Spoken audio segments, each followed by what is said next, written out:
When one season ends, for us, a new one just begins. We start watching and waiting until we notice antlers have started to drop.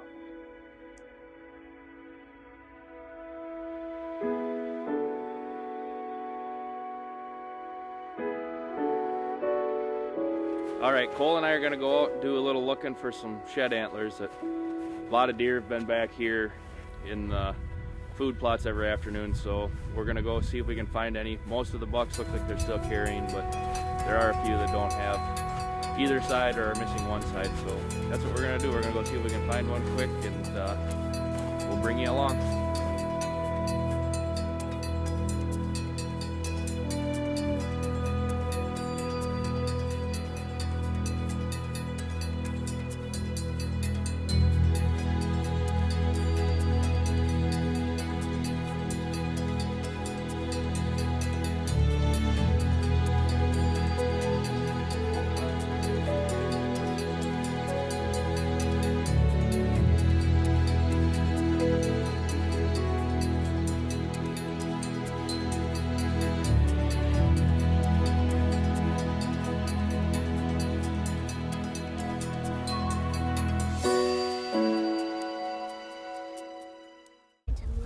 We'll see if we can find some more.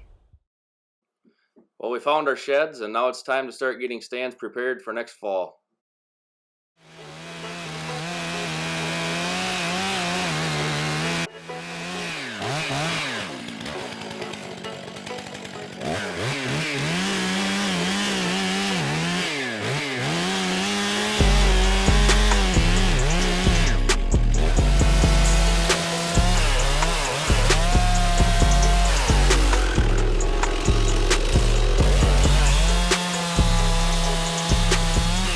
Show you what we've done here.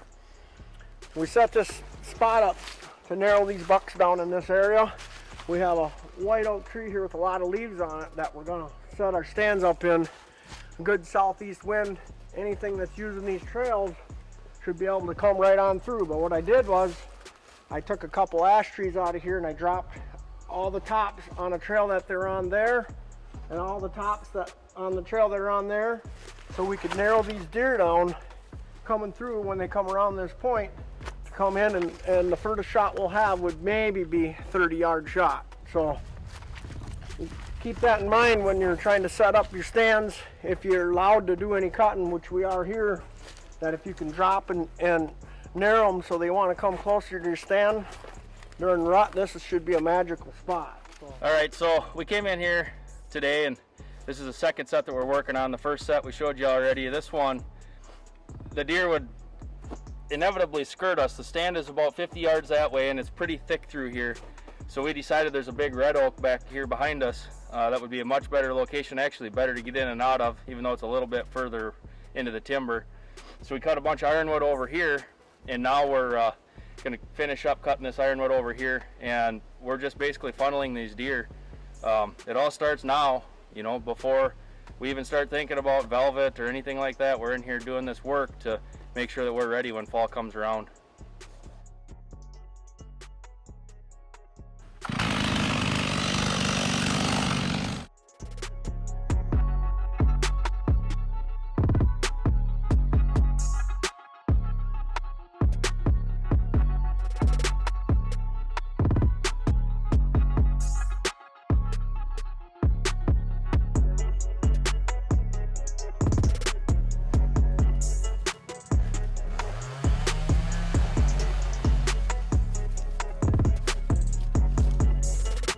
What we did is we came in here and thickened all this up. We cut a whole bunch of ironwood down, and the plan is to try to get these deer to come the direction we want them to. Historically, they'd come along this ridge and have a good chance of seeing us up in that tree, but what we did is thickened it up there, and now we're going to cut a trail through here to kind of make it easier for them to come through, and they'll come through perfectly broadside at 15-20 yards.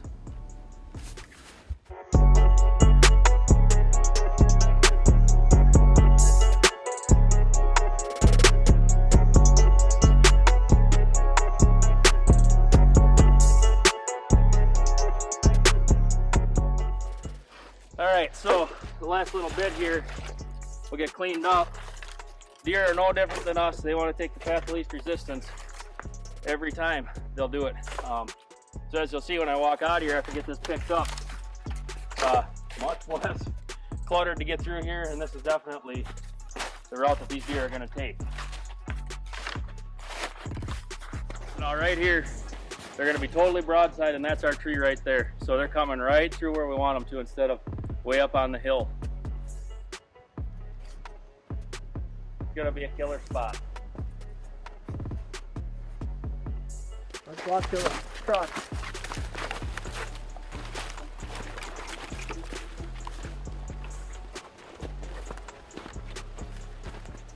As one project ends, another one begins. Okay, so we've got this blind here. It's been down here for many years, and it's in a really good spot. We've seen some really nice bucks out of it. Had some really cool encounters. A lot of times the deer would go behind us. We're kind of planning for them to go through this bottom, and the wind swirl's really bad in here. So even with it closed up, running ozonics and everything, we're still getting winded every now and again. And it's not one of those spots that you want to pressure like that. So we're moving it out of here, up on the edge of a food plot on top of the hill, where we'll be able to utilize it a lot more. And follow along, we'll show you what we're going to do.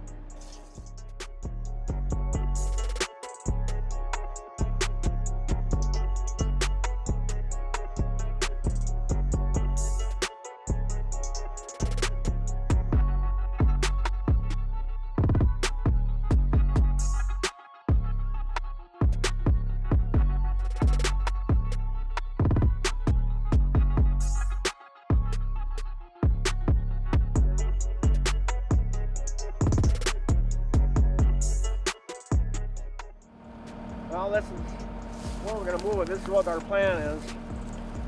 I got a field that's on the south end of my farm. We get a lot of deer that come to this field, but the problem was we'd always try to sit in that tree. They ended up busting us all the time. So what we're trying to do is we're going to sit this banked blind and our CRP here in this grass in the fall time and get about 6 feet tall. We're going to make a little trail come in the backside. We'll have a southeast wind going straight out into this CRP. So normally the deer, when they come out of these hills back in here, they come into the fields from the south and from the east. What we're looking for with the southeast wind and shoot in here, by rights, there ain't a deer in the woods that should get downwind of us. I mean, if they're in the CRP, I guess so be it. But I think this is going to be a killer spot, so watch for this fall. Buffalo Grove Outdoors. Little did we know that we'd be turkey hunting out of this blind just a few days later.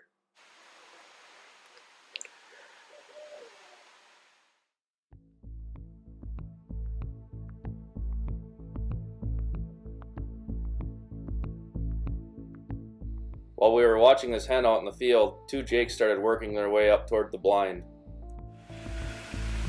There you go.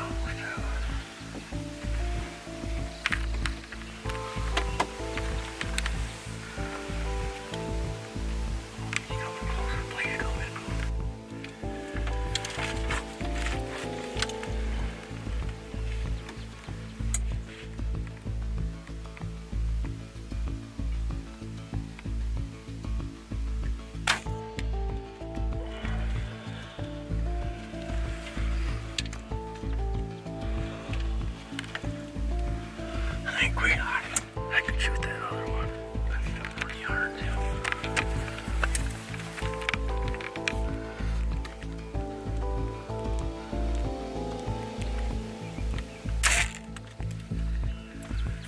Thank you. Just shoot over it. I think so. He's at closer to 34.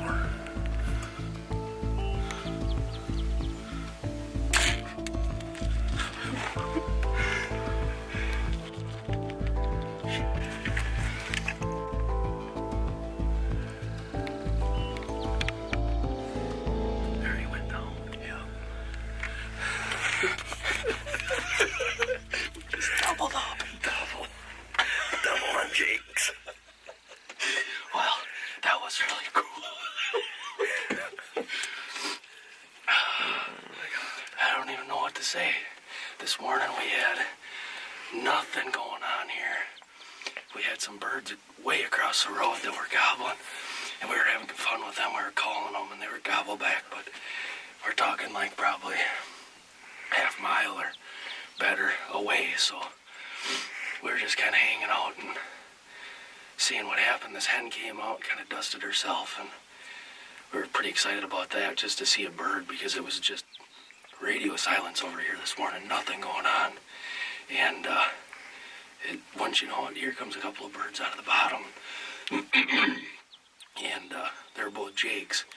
Obviously we like to shoot toms, but at this point we just are happy to get birds, and it was a lot of fun. So we'll go pick up these birds and show you what they look like. Yeah, here's our double. Had to go find Brent's, but it only went in the woods about 30 yards, and it tipped over right where we thought it was. But it was a fun morning. They were coming in real quiet, and we were doing a bunch of calling, but we just had no gobbling this morning. And we looked off to the right, and we seen two little jakes coming up the draw, and we're like, this is our time. I shot the first one, and the other one didn't want to leave, so Brent took the advantage of it and hammered down on that. Pretty awesome, wasn't it? Yeah, it was a lot of fun. I've never seen that before, where you shoot one and the other one kind of attacks it. I mean, I've seen it on TV and videos, but it was pretty fun to witness in person, and then get an opportunity to harvest both of them. Is really fun. Stay tuned. This is Buffalo Grove Outdoors. Good job. Well, I got just getting ready. We're gonna burn some grasses today. Got Mitch and his little guy here gonna help. He's running the camera for me right now. I got the neighbors come in. I go and help them burn all their grass, and then they come and help me burn our grass. That's what we do around here. Neighbors help neighbors. And so we're pretty blessed to own some land in Buffalo Grove. I can't express that enough. So as our team rolls in here, we're gonna get ready, and we got about 45 acres to burn today. So why don't you follow with us? This is Buffalo Grove Outdoors.